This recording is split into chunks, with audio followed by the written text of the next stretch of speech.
Assalamualaikum warahmatullahi wabarakatuh. Alhamdulillahirabbil alamin. Wabihi nasta'inu ala umurid dunya waddin. Wassalatu wassalamu ala asyrafil anbiya'i wal mursalin Muhammadin khatamin nabiyyina wa ala alihi wa sahbihi ajma'in, amma ba'du. Segala puji bagi Allah Tuhan semesta alam. Kepadanya kita memohon pertolongan atas segala urusan dunia dan urusan akhirat. Semoga sholawat dan keselamatan tetap tercurah Nabi dan Rasul yang paling mulia Muhammad sebagai penutup para nabi dan kepada keluarganya serta sahabatnya. Para pemirsa yang dirahmati Allah Subhanahu wa Ta'ala, kita jumpa lagi di channel Cermin, yaitu Ceramah Minimalis. Di video kali ini saya ingin menyampaikan satu tema dengan judul Turunnya Nabi Isa alaihi salam. Salah satu diantaranya lagi dari sekian banyak tanda-tanda yang menunjukkan sudah semakin dekatnya hari kiamat adalah diturunkannya kembali Nabi Isa alaihi salam ke bumi. Dalam keterangan sebelumnya telah disebutkan bahwa Nabi Isa alaihi salam itu diturunkan di kota Damaskus, ibu kota Syria. Beliau adalah termasuk dalam golongan ulul azmi, yaitu golongan para nabi dan rasul yang memiliki ketabahan dan kesabaran yang sangat luar biasa dalam menjalani segala cobaan dan rintangan yang telah diujikan oleh Allah Subhanahu wa Ta'ala. Diturunkannya kembali Nabi Isa alaihissalam ke bumi ini tidaklah untuk menyebarkan agama Nasrani, melainkan untuk menjalankan syariat Islam dengan sebenar-benarnya dan menolak segala bentuk ajaran agama selain agama Islam. Karena setelah diutusnya Nabi Muhammad SAW, tidak ada lagi agama yang dibenarkan oleh Allah Subhanahu wa Ta'ala kecuali agama Islam. Meskipun sebelum diturunkannya kembali Nabi Isa alaihissalam ke bumi telah ada seorang pemimpin yang arif dan bijaksana, yaitu Imam Mahdi, tetapi beliau tetap tidak mampu memberantas Dajjal dan para pengikutnya beserta segala bentuk fitnah yang dilancarkannya. Oleh sebab itu, permasalahan tersebut akhirnya tidak hanya menjadi tanggung jawab Imam Mahdi semata, tetapi juga menjadi tanggung jawab Nabi Isa alaihissalam. Kemudian mereka secara bersama-sama memberantas dan menghancurkan Dajjal beserta para pengikutnya. Dalam sebuah riwayat diterangkan bahwa Nabi Isa alaihissalam itu nanti akan memerintah di muka bumi ini dengan seadil-adilnya dan berdasarkan syariat Islam yang telah diajarkan oleh Rasulullah SAW. Sebagaimana sabda Rasulullah SAW yang diriwayatkan oleh Imam Bukhari dan Muslim dari Abu Hurairah radhiyallahu anhu, yang artinya, demi zat yang jiwaku berada di dalam genggaman tangannya atau kekuasaannya, sesungguhnya amat dekat saat turunnya Isa putra Maryam di kalangan kalian semua yang bertindak sebagai seorang hakim yang adil. Ia akan memecahkan semua kayu palang salib, membunuh babi, menghapuskan pajak. Pada waktu itu harta melimpah ruah, sampai-sampai tak seorang pun yang mau menerima harta yang disedekahkan kepadanya. Sampai-sampai saat sujud lebih baik daripada dunia dan segala apa yang ada di dalamnya. Kemudian Abu Hurairah radhiyallahu anhu berkata, bacalah jika kamu semua menginginkannya.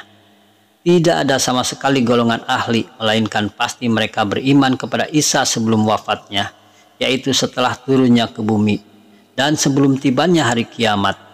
Pada hari kiamat nanti, Nabi Isa akan menjadi saksi mereka semua.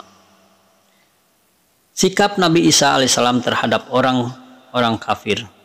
Pada saatnya nanti Nabi Isa alaihissalam akan memerangi seluruh kaum kafir, sebagaimana yang telah dilakukan oleh Imam Mahdi, sedangkan diantaranya ada para malaikat dan jin.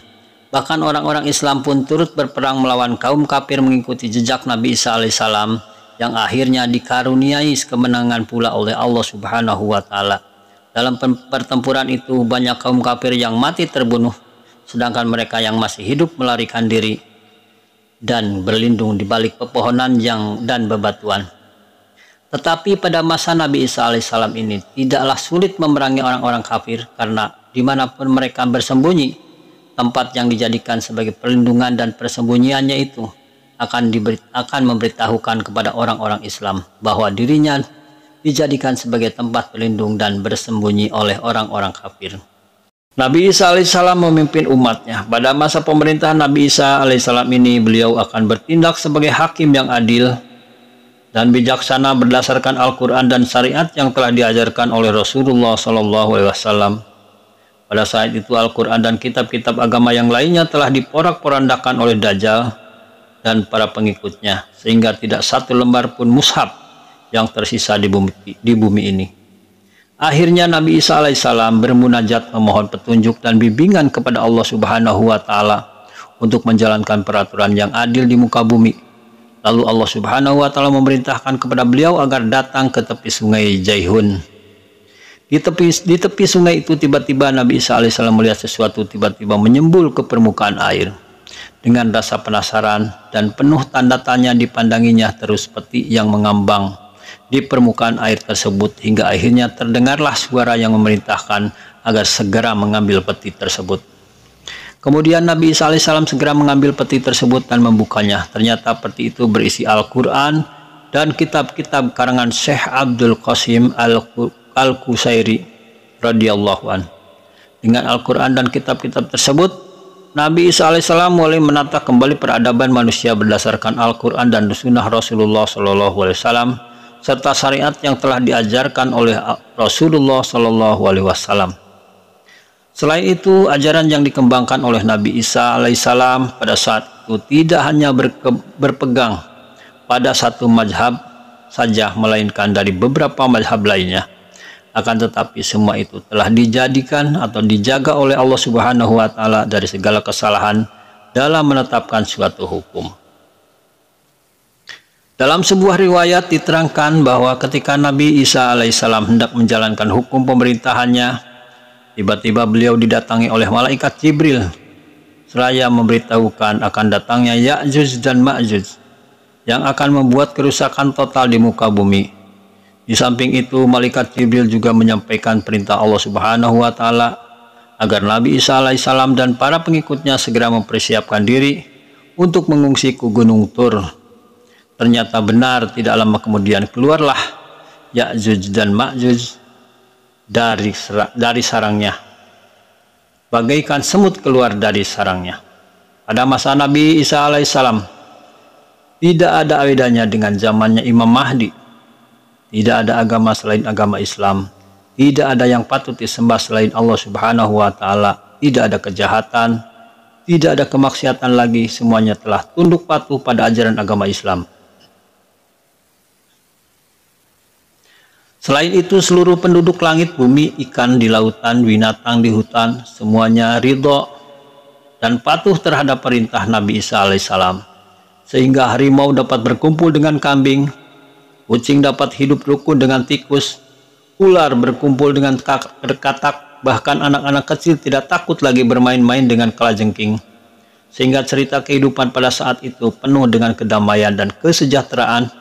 Bahkan rezeki yang diperoleh pun penuh dengan berkah. Cahaya Islam bersinar terang di mana-mana. Semangat beribadah selalu berkobar-kobar di dada setiap umat Islam. Sehingga pada zaman itu disebut zaman keemasan bagi kaum muslimin. Suasana ketentraman, kedamaian, dan kebahagiaan umat manusia pada waktu itu berlangsung kira-kira selama 70 tahun. Setelah itu Nabi Isa alaihissalam menunaikan ibadah haji ke Masjidil Haram. Kemudian dilanjutkan dengan berziarah ke makam Rasulullah SAW di Madinah. Di sana beliau jatuh sakit dan sampai akhirnya meninggal dunia. Menurut riwayat bahwa jenazah Nabi Isa alaihissalam itu kemudian dimakamkan di sisi makam Rasulullah SAW. Tidak lama setelah meninggal Nabi Isa alaihissalam, tatanan kehidupan masyarakat mulai kembali rusak. Moral manusia tidak lagi mengikuti kebijakan Nabi Isa alaihissalam. Orang-orang yang semula tekun menjalankan syariat Islam menjadi murtad kembali. Banyak negeri yang akhirnya dikuasai oleh orang-orang kafir, sehingga dengan mudahnya mereka berbuat sewenang-wenang terhadap umat Islam, bahkan tidak segan-segan membunuh mereka. Sehingga lama-kelamaan agama Islam bagaikan anak yatim yang tidak ditunggui oleh kedua orang tuanya dan keluarganya. Hukum-hukum Allah Subhanahu wa taala yang semula dijadikan sebagai pedoman dan landasan umat Islam dalam menjalankan ibadah kepadanya sebagaimana yang telah diajarkan oleh Nabi Isa alaihissalam pada saat itu tiada berguna lagi. Bahkan banyak dari mereka yang meninggalkan agamanya dan tiada lagi mempedulikan ajaran-ajaran yang pernah diyakininya. Mereka terlalu disibukkan dengan urusan-urusan duniawi. Maka celakalah orang-orang yang melupakan Tuhannya dan menjauhkan diri daripadanya. Karena pada masa-masa itu keadaan dunia sudah tidak menentu lagi dan pintu taubat segera ditutup. Setiap orang akan ditentukan oleh keimanannya sendiri. Apakah ia termasuk dalam golongan orang-orang yang celaka ataukah termasuk dalam golongan orang-orang yang mendapat kebahagiaan di dalam surga. Sebaliknya, orang-orang yang selalu ingat kepada Tuhannya dan menyadari bahwa saatnya kiamat sudah dekat, maka akan selalu berusaha untuk mendekatkan diri kepada Allah Subhanahu wa taala, memperbanyak taubat kepadanya, menyesali segala dosa dan kehilapan yang pernah dilakukannya. Itulah sepenggal kisah tentang turunnya Nabi Isa alaihissalam menjelang datangnya atau akhir zaman yang akan menyelamatkan umat manusia di bumi ini. Demikian, mudah-mudahan dapat bermanfaat bagi kita semua. Hadanallah wa iyyakum bima fihi minal Qur'anil Hakim. Akhirul kalam. Wassalamualaikum warahmatullahi wabarakatuh.